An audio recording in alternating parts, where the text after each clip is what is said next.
Hello one and all, it's TeamTraction here, and we're back.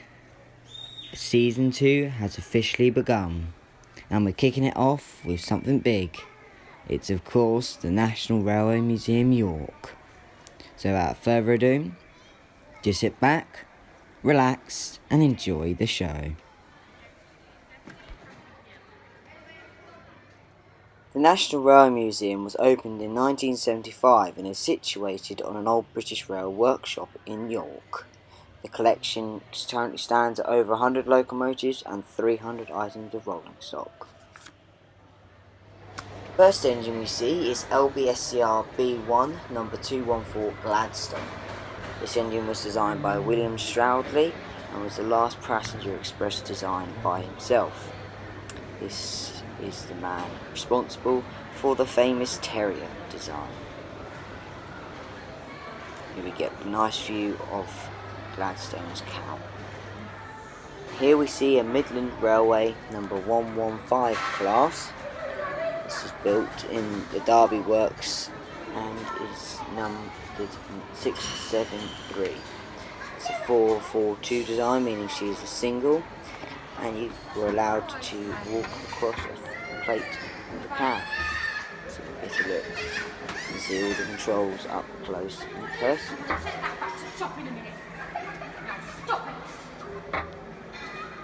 These locomotives were nicknamed Spinners and they were designed by Samuel W. Johnson. 15 of these engines were built, so not many, and one is preserved, which is this one. Here you can see as well we're reenacting shoveling the coal. If only there was a fire in there and there was coal in the tender, that would be lovely. Here we see an LSWR M7 class number 245 painted in the lovely LSWR sage green livery, which looks absolutely beautiful, behind which you see a genuine LSWR coach, so they match perfectly. One common misconception about the class is there's only one in preservation, but no, there is two. One in steam and one at York. One of the main exhibits in the station hall area is the permanent display of palaces on wheels, where you can see several varieties of royal coach all lined up on display.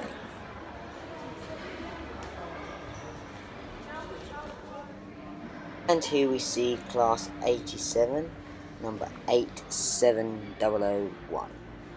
This is the prototype class 87, one of the first to use electric, and this is painted in British Rail corporate blue.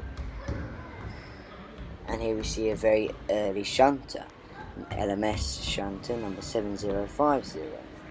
This was used at one of the railway engineering works.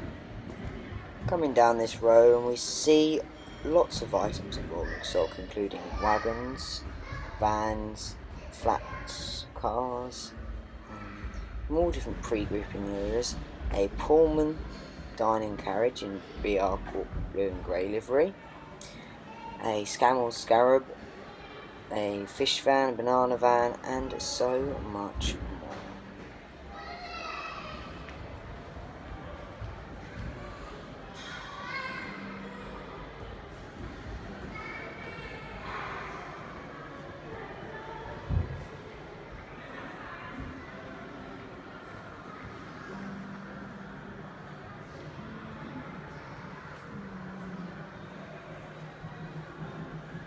Here we see a Great Northern Shunting engine, number 1247. This was a station pilot at one of the major stations on the East Coast Main Line. It's a very unique survivor, one of the first standard gauge British steam engines to be preserved. It's painted in the beautiful, beautiful Great Northern green. It's a real shame, at the back of the station hall, this engine seems rather forgotten about, and forgotten that she even exists, which again is a great shame.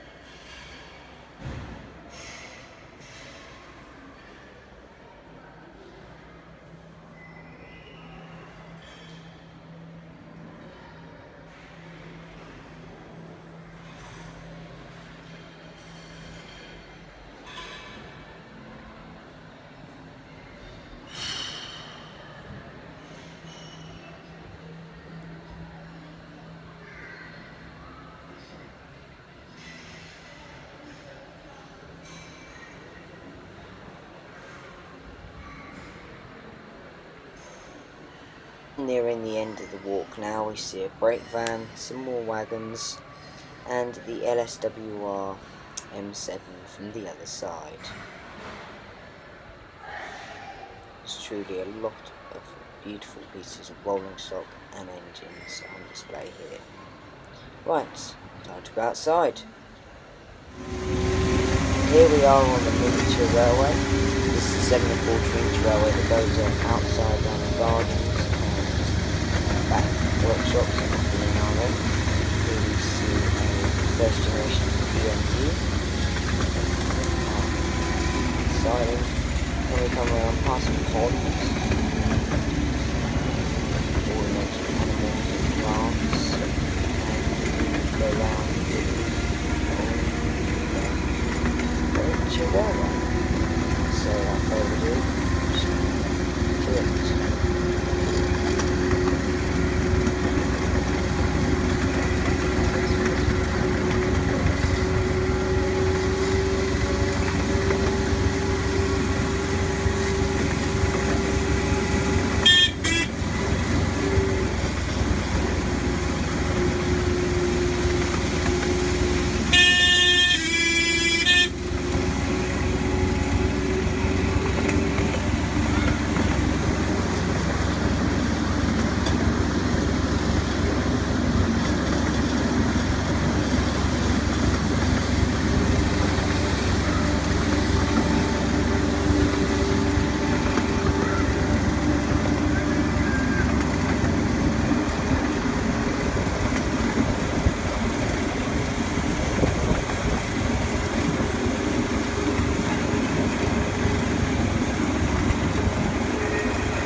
We finished our ride on the miniature railway. We come back into the main foyer where we see a little 2-foot gauge engine, Wren, which was actually used inside of Crew Works to carry around heavy materials. Beautiful little engine and a very unique survivor. Now, what's coming up next is what we've been waiting for. That's right, ladies and gentlemen, it's time we enter the Great Hall.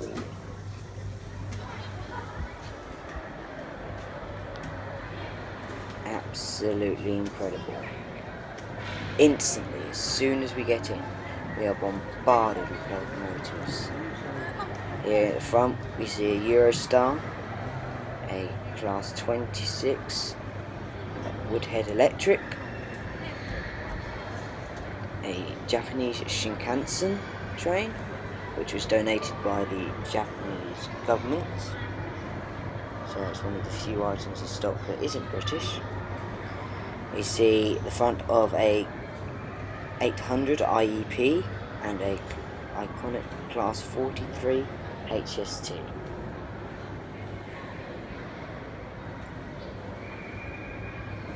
Walking up now, we're coming alongside a Pullman carriage, and to the front you can see a China Railways KF number 607. Again, was donated by the Chinese government. Here we are seeing the beautiful Pullman, Topaz as she's named. Completely elegant, just beautiful Pullman. And then what's coupled to the front of the Pullman is even more elegant. The South Eastern Chatham Railway D, number 737. Absolutely beautiful 440, one of the most beautiful 440s to ever exist in my opinion. But quite surprisingly, this is the only South Eastern Chatham engine that has not seen preservation yet. But here we come. We're now at the turntable where we see Great Northern Stirling Single number 1. Beautiful, resplendent in Great Northern apple green livery. She's facing a North Eastern Railway long boilered engine. And as we pan around we can see Class 25, a steam rail motor, China Railways KF, Evening Star, General Steam Navigation, rockets, and so many more. Absolutely incredible. Southern Electric, a GWR railcar, Lodestar, and here is the LMS's finest, Duchess of Hamilton. Absolutely beautiful Crimson Lake livery. But even now, she is overshadowed by the stronger rival. Yes, you can see in her paintwork the unmistakable garter blue. You know what that means.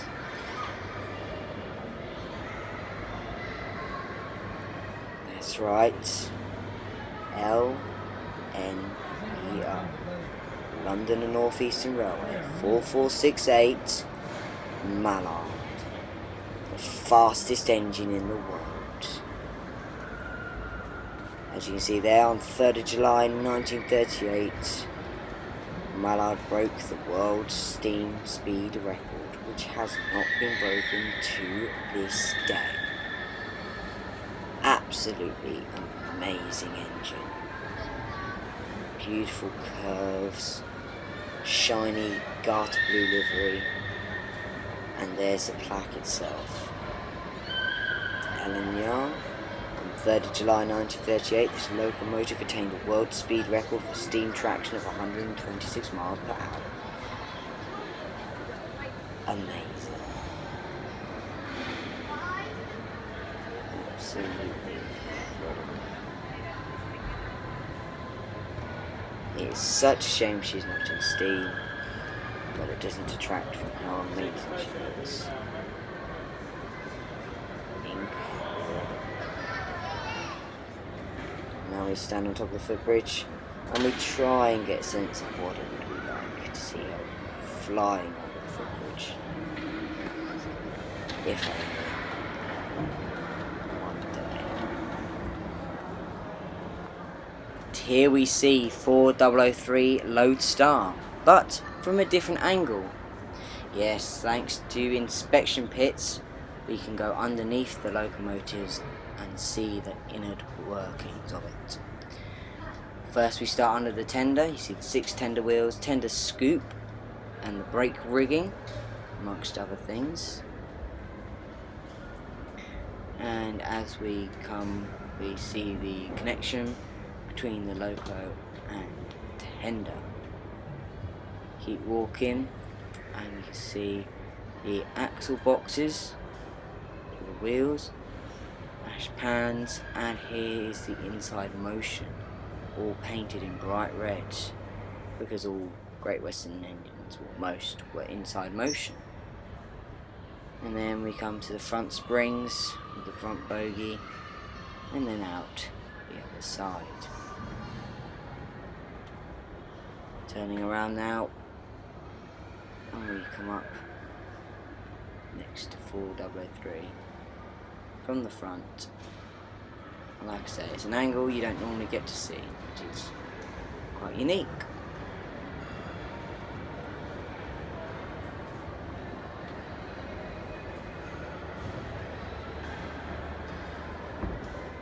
Here we come along the side of Lodestar, painted in beautiful lined Great Western green livery. She's absolutely stunning. Being one of the few Western engines in the National Collection, she truly represents the Great Western Railway. And onto another Western machine, but this time it's diesel. Number 4 is a nicknamed Flying Banana diesel rail car due to the shape. This is painted in lovely chocolate and cream livery.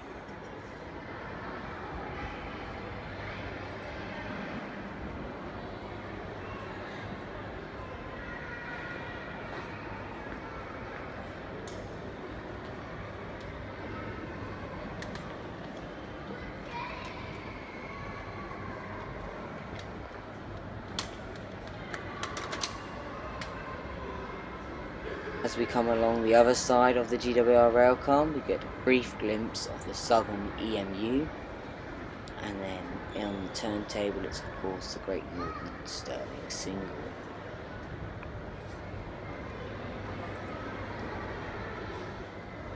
And here we see LMS Verburn tank, a 264 heavy commuter engine, number 2500. It's a beautiful machine in lined LMS black livery. And if we come to the other side, we see a beautiful Lancashire and Yorkshire Railway tank, number 1008.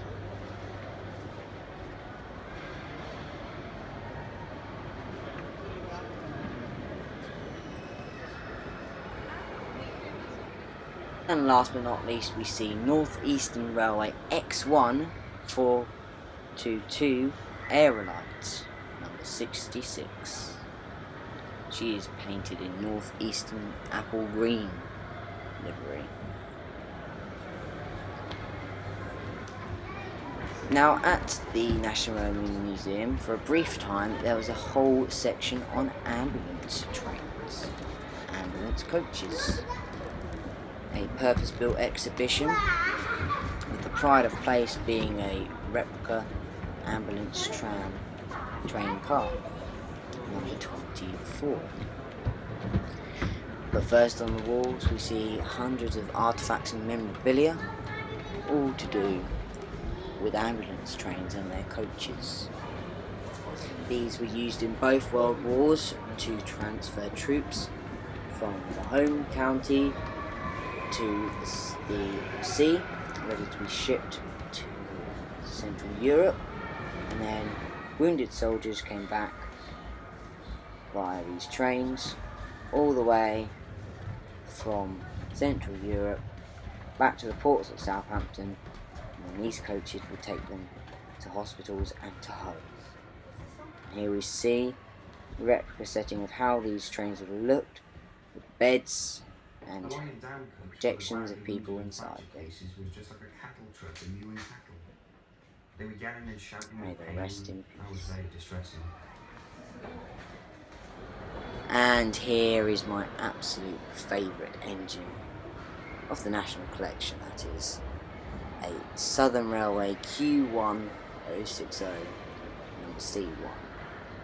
This was the first Q1 built, and yes, some people may say these are ugly, but I see them all as beautiful. Beautiful in the way of their history, basically, just because of how they were used, their backstory. They were built to serve. They weren't built to look beautiful, weren't streamlined. They were rugged workhorses. and you know I have a model of one, so it does sort of swing the bars a bit. But then yes, this probably is up there with some of my favourites as well. It is of course locomotion, well not locomotion, sorry, about the model there. The Great Northern Stirling Single, #1. Absolutely beautiful machine. This is the definition of beautiful machines. Just a huge 8-foot driving wheel and the beautiful shiny apple green livery, gold fittings. It's utterly amazing. And I'm quite happy she took centre stage on the turntable the day I was there. Absolutely incredible. These engines worked on the East Coast Main Line, hauling Flying Scotsman services. Yes, that's right, I'm not incorrect. The Flying Scotsman service came before number 4472 Flying Scotsman, or 60103 Flying Scotsman. The train was named after the service, but a lot of people think it was the other way around when it actually wasn't. So these trains, plus the GNR C1 Atlantics, which came after them, were seen hauling Flying Scotsman trains. Mind blown. Absolutely amazing.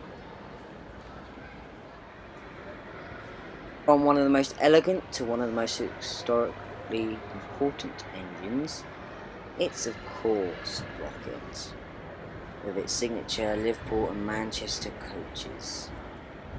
Absolutely beautiful. Yes, this is a replica. The original is in the Science Museum, in a rather poorer state than this one.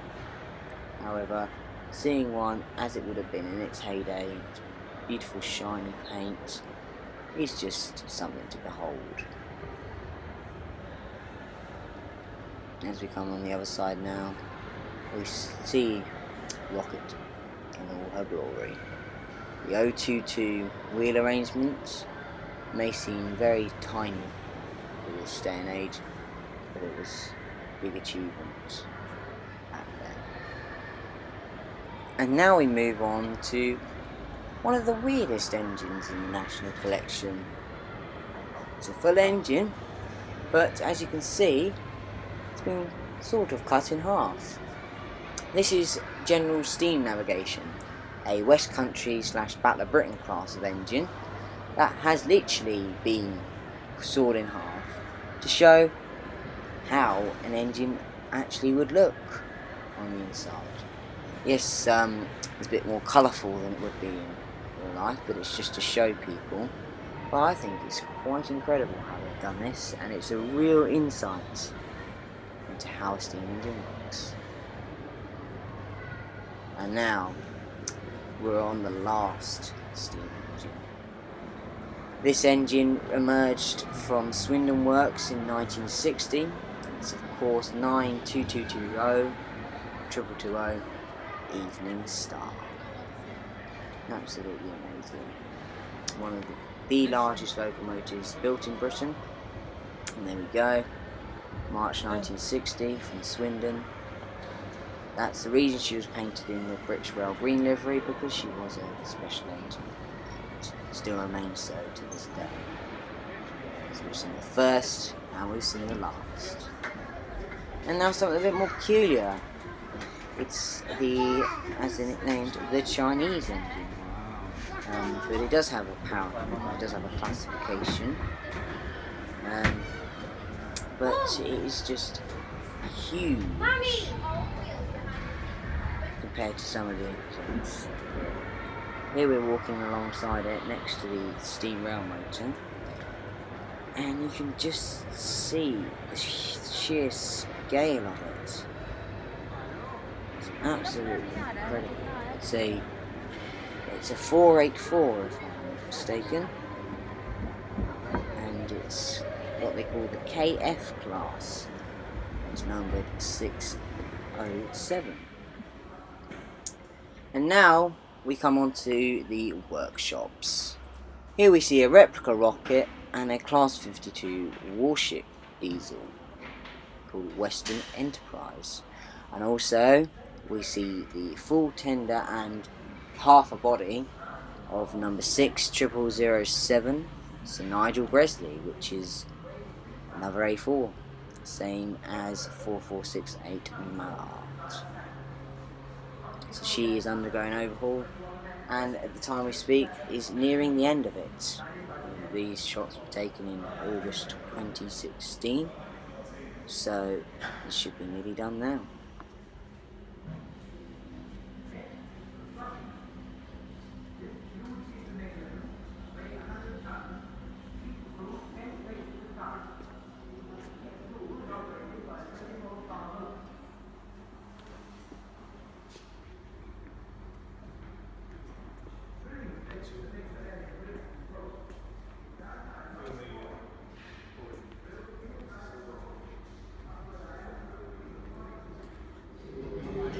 Just past the workshops, we see a whole section on the education of signalling, from early signal boxes with the lever frames, to speed signs, to the lives of signalmen and women.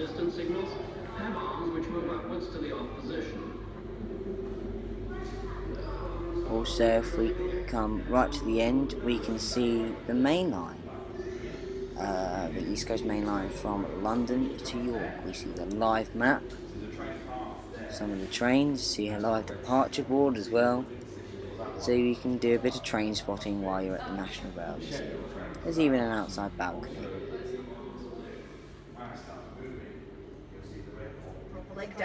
And here we are inside the cab of number 4468, the Manifold, fastest engine in the world.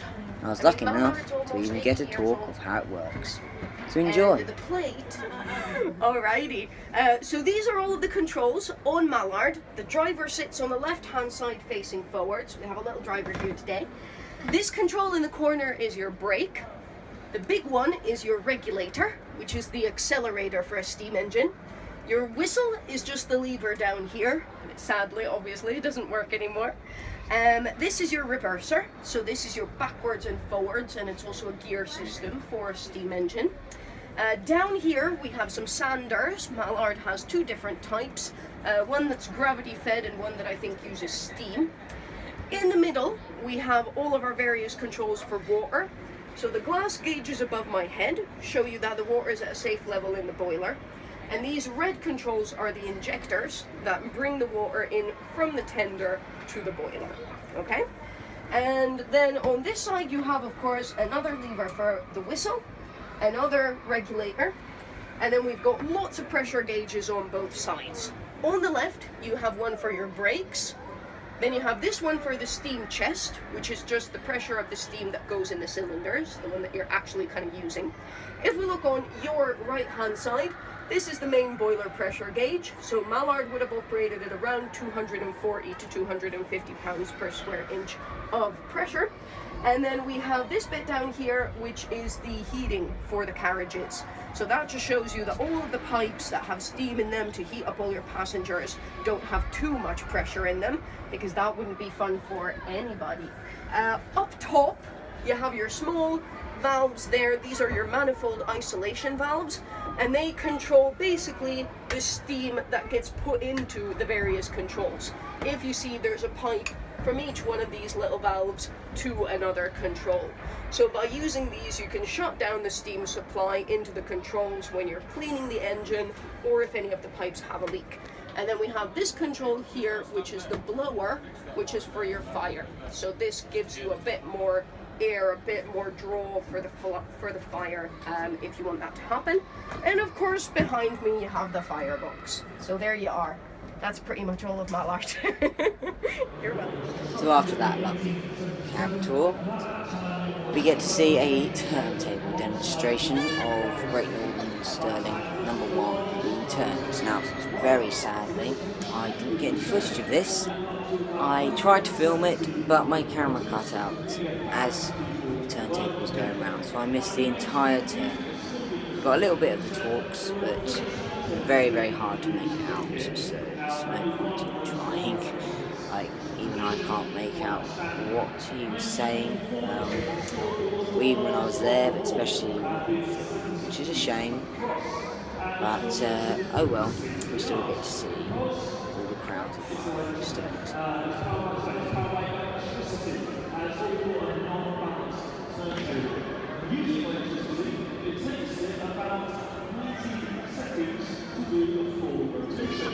But just because of the power cuts, we have our backup system, and that's actually adding and winding back over there to the back of the internal turntable. And using adding power, it's a bit longer than the half, but it is half an hour or so.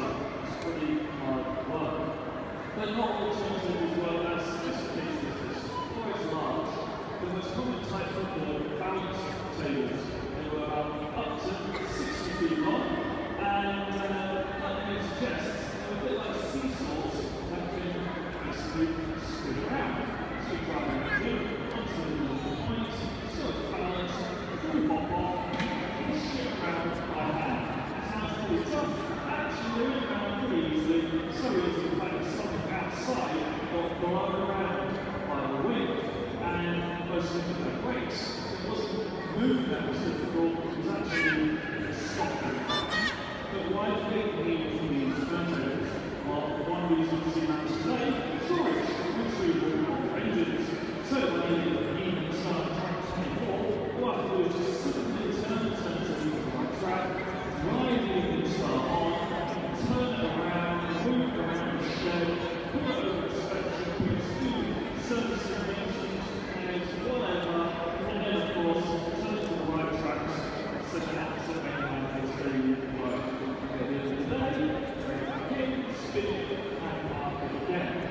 So you still use this turntable to do this, to move around into this collection, or send engines in and out, because we're still connected to the East Coast Main Line through tracks 4 and 5.